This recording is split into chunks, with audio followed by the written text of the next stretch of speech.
Hello friends, welcome to Fortune Magnet. मैं विशाल रावल आपका स्वागत करता हूं। तो दोस्तों, आज हम बात करने वाले हैं एक ऐसे टॉपिक के बारे में जो कि सबका फेवरेट है ना, गोल्ड। सोना किसको पसंद नहीं होता दोस्तों।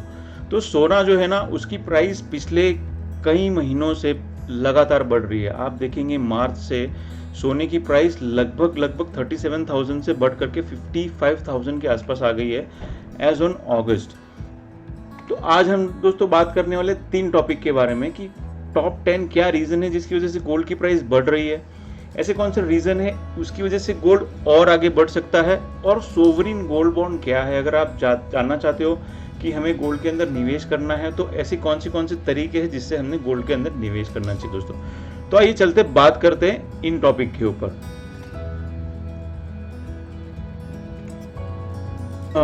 गोल्ड प्राइस क्यों बढ़ रही है पिछले कुछ महीने में, तो देखते हैं कि क्या ऐसे जो रीजंस है जिसकी वजह से गोल्ड कंटिन्यूसली बढ़ते जा रहा है, और हमें सोचना चाहिए कि क्या हमने गोल्ड के अंदर निवेश करना चाहिए, क्या हमने उसको इन्वेस्टमेंट का तरीका बनाना चाहिए। तो सबसे पहला रीजन है कि गोल्ड जो है पिछले 2 से 3 महीने के अंदर 25% बढ़ चुका है फ्रेंड्स। और गोल्ड जो है वो कंटिन्यूस अपने नए रिकॉर्ड बना रहा है पिछले कुछ महीनों से। उसका एक बहुत बड़ा रीज़न है कि अनसर्टनिटी की वजह से, जो कि कोविड क्राइसिस की वजह से बनी है। लोगों को ये लगता है कि क्या करना चाहिए, इन्वेस्टमेंट स्टॉक जो है वो लगातार पीटते जा रहा है, उसका जो इन्वेस्टमेंट है वो ख़राब होते जा रहा है। तो लोगों को ये लग रहा है कि गोल्ड एक अच्छा ऑप्शन हो सकता है। जब भी अनसर्टनिटी होती है तो लोग पसंद करते हैं कि वो गोल्ड की तरफ जाए, जो कि ट्रेडिशनल अप्रोच है। दूसरी एक बहुत बड़ी वजह है डॉलर प्राइस की वजह से। आप देखोगे कि डॉलर प्राइस कंटिन्यूसली गिरते जा रहा है हमारा, जिसकी वजह से बहुत बड़ा इम्पैक्ट होता है गोल्ड प्राइसेस के अंदर। चौथा एक बहुत बड़ा रीज़न एक स्कैरिटी मार्केट में बनी हुई है। आप देखोगे ना, हर किसी को ये लगता है कि पता नहीं क्या होगा, मार्केट क्रैश हो जाएगा, 2008 जैसी सिचुएशन आ सकती है, कहीं कोई रोज़गार नहीं है, कहीं कोई जॉब्स नहीं है, और उसकी वजह से हो सकता है कि इक्विटी मार्केट और सारे दूसरे जो ऑप्शंस है, आज आप देखोगे रियल एस्टेट का भी बहुत बुरा हाल है। तो उस केस के अंदर गोल्ड एक ऐसा ऑप्शन बच जाता है फ्रेंड्स कि लोग हर कोई पसंद करते हैं। दूसरा बहुत बड़ा एक रीज़न है कि जो राइजिंग क्राइसिस है वायरस का, जो कि चाइना के अंदर और यूएस के अंदर भी बहुत बढ़ रहा है, जो वायरस के केसेस है वो बढ़ते चले जा रहे हैं, वो बहुत बड़ा रीज़न है। इंडिया के अंदर भी आप देखेंगे तो आज करीब करीब हम लोग जो है 15-16 लाख केसेस के आसपास पहुंच चुके हैं, जिसकी वजह से हमें बिल्कुल ही पता नहीं है कि आगे चल के क्या हो सकता है, और जिसकी वजह से एक गोल्ड बहुत बड़ा रीज़न है, एक ऑप्शन लोगों का, जिसकी वजह से गोल्ड प्राइस कंटिन्यूसली बढ़ रहे हैं।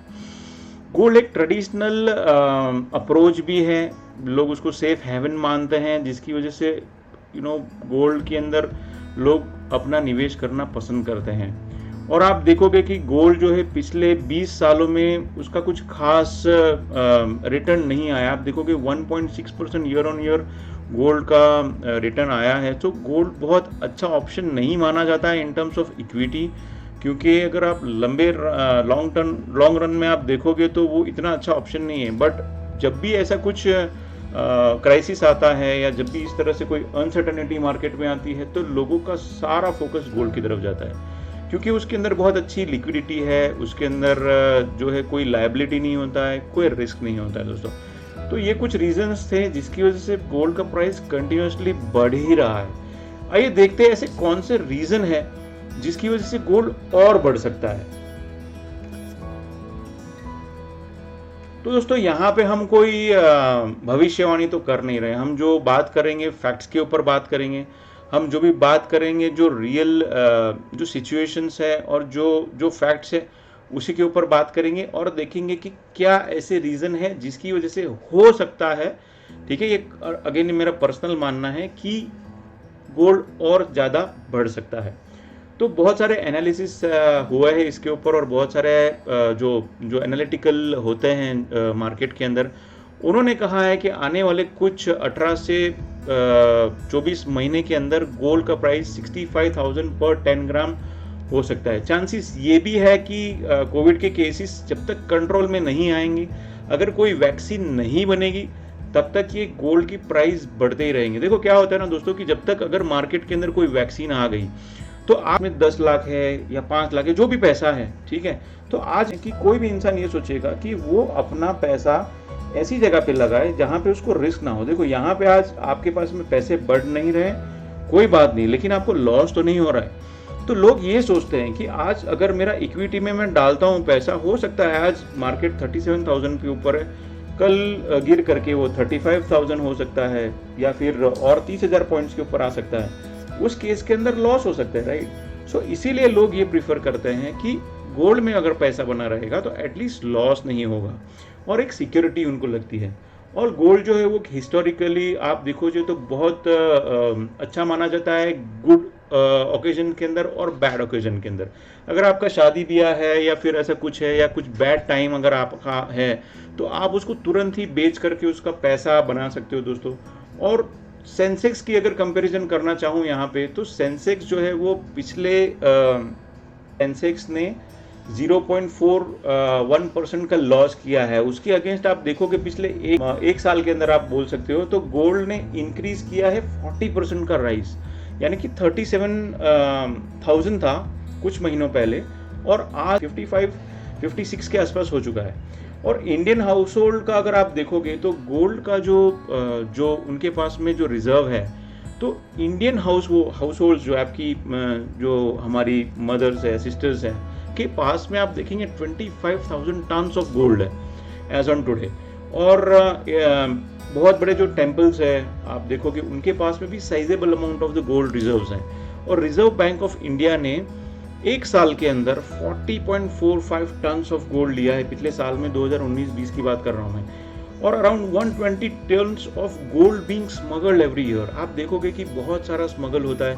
आप कई बार न्यूज़ पे देखा होगा आपने, या फिर कहीं एयरपोर्ट पे आपने देखा होगा कि बहुत सारे लोग स्मगल करके लेके आते हैं, दुबई से है या फिर गल्फ कंट्रीज से है, क्योंकि वहाँ पे प्योरिटी बहुत अच्छी होती है, शायद थोड़ा गोल्ड सस्ता होता है। इसकी वजह से गवर्नमेंट ने 12.5% इम्पोज कर दिया है इम्पोर्ट ड्यूटी।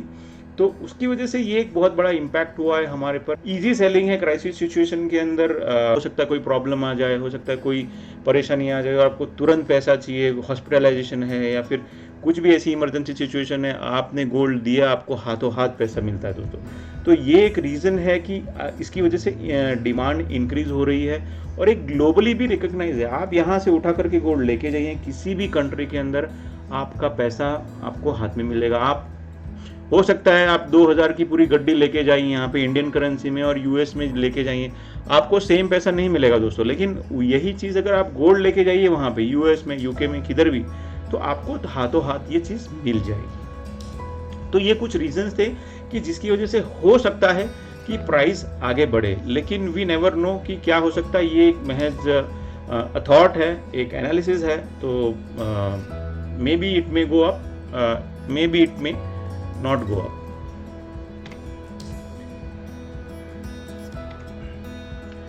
सो आइए देखते हैं कि क्या होता है रियल गोल्ड और पेपर गोल्ड। तो दोस्तों यहाँ पे दो टाइप के लोग होते हैं जो कि इन्वेस्टमेंट करना चाहते हैं। एक होता है जो ज्वेलरी के अंदर इन्वेस्टमेंट करना चाहते हैं, है ना, जो हमारे घर की लेडीज़ हैं, हमारी जो फैमिलीज़ है, उनको ये लगता है कि हम गोल्ड के अंदर इन्वेस्टमेंट करें तो हम हमेशा ज्वेलरी ले। तो ज्वेलरी में क्या होता है ना कि ज्वेलरी आप जब भी लेना चाहते हो तो ज्वेलरी के कुछ अपने नुकसान हैं, कुछ अपने फ़ायदे हैं। सो ज्वेलरी जो है वो एक अच्छा ऑप्शन नहीं माना जाता है। गोल्ड डेफिनेटली एक अच्छा ऑप्शन है, लेकिन गोल्ड के अंदर ज्वेलरी अच्छा ऑप्शन इसलिए नहीं है क्योंकि उसका मेकिंग चार्जेस दोस्तों, उसके अंदर 20 to 25% मेकिंग चार्जेस आ जाता है और उसको रखने का एक अलग झमेला है। आप सोचोगे कि गोल्ड किसी ने, आजकल बहुत चल रहा है कि सोने की चेन खींच के ले जाते हैं बाइक पे, तो ये एक बहुत बड़ा रिस्क है कि चोरी हो सकता है। प्लस दूसरा आपको एडिशनल पैसा भरना पड़ेगा अगर आपको डिज़ाइन चेंज करनी है। आजकल क्या फैशन चल रहा है, अगर आपने कोई डिज़ाइन ले ली और उसके बाद में कुछ नया डिज़ाइन आया, आपको लगा साल के अंदर कि हमने दूसरा डिज़ाइन चेंज करना है, आप वापस जाओगे ज्वेलर के पास में, उसको तोड़ोगे, वापस उसको आप रीडिज़ाइन कराओगे, वापस आपका एक तो उसका डिज़ाइन का जो चार्जेस है, वापस मेकिंग चार्जेस आपको 20 to 30% लगेगा। और अगर आप चाहते हो कि उसको आपकी बेटी के लिए लेना चाहते हो या फिर कभी आपकी कोई डॉटर है उसका 10 या 12 साल या 15 साल के बाद में आप सोचो कि यहीं पे आप प्राइस लॉक कर दो उसको और आप परचेज करो कोई ज्वेलरी, हो सकता है उस वक्त उनको पसंद ना आए या फिर पॉलिश करना पड़े, गोल्ड पुराना हो जाता है और उसको तोड़ के वापस बनाना पड़े तो वापस फिर से आपको उसका मेकिंग चार्जेस देना पड़ेगा।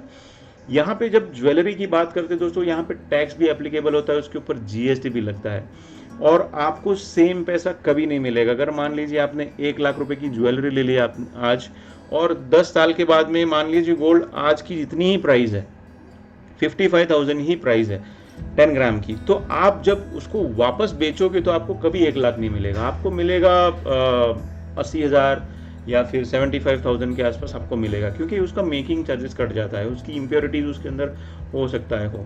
तो ये ज्वेलरी एक अच्छा ऑप्शन नहीं है। दूसरा उसका एक ऑप्शन है जिसके अंदर लोग पसंद करते हैं रियल गोल्ड के अंदर, यानी कि आपने सोने की लगड़ी ले ली, ठीक है, तो ये एक अच्छा ऑप्शन माना जाता है। तो इसके भी कुछ फायदे हैं और नुकसान है।